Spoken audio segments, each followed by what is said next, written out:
您现在正在收听的是美国俄亥俄州特利多教会的生活日志。今天要和您分享的题目叫行走世间，未尝死味。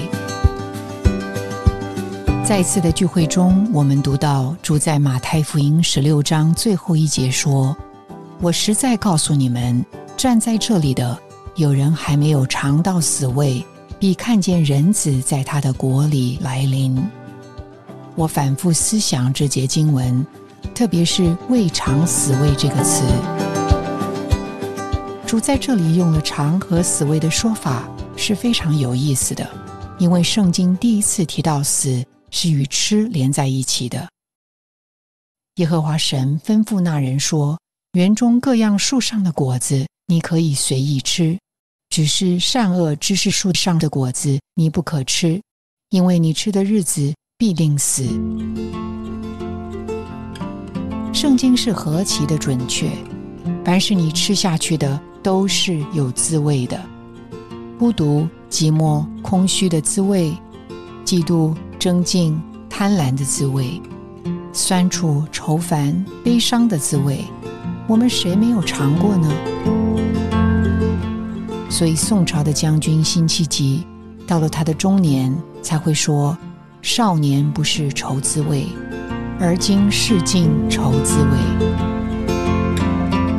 唐朝最后一任君主李煜在亡国被囚的时候说，剪不断理还乱，是离愁，别是一般滋味在心头。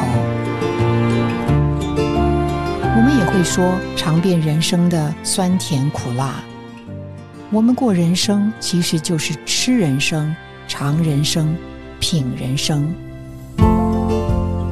人生有千百滋味，但是在所有滋味的里面，有一种贯穿所有的基本滋味，就是死味。我们从小到大都被告知所有的人都要死，虽然我们有时候觉得死亡本身离我们很遥远，岂不知我们每一刻都在品尝死味。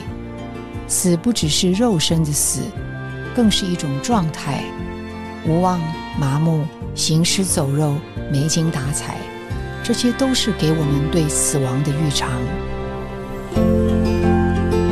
人生是如此，主的话也如此说，就如同在罗马书那里说，罪是借着一人入了世界，死又是借着罪来的，于是死就遍及众人，因为众人都犯了罪，而罪的工价乃是死。希伯来书那里也说，主为样样尝到了死味。人因着罪，死亡是不可避免的结局。然而在创世纪5章那里，我们看见一条不见死的路，这个人就是以诺。他的一生很简单，与神同行，生儿养女，被神提去，未曾尝过死味。以诺竟然逃脱了死亡，那我们有机会吗？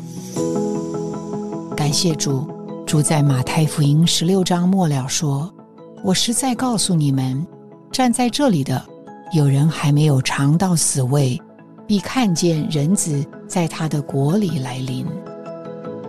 主说实在，主说今天站在这里的，主说有人，主说必要看见主在他的国里来临。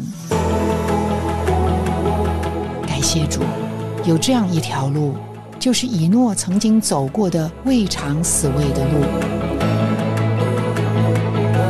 行走世间，与神同行，生儿养女，未尝死味，必见神国。感谢您的收听，希望您能从今天的信息中得到亮光和启示。你的点赞、留言、分享、转发是我们持续制作的动力。我们的网址是 thechurchintoledo.org。期待我们下次空中再会。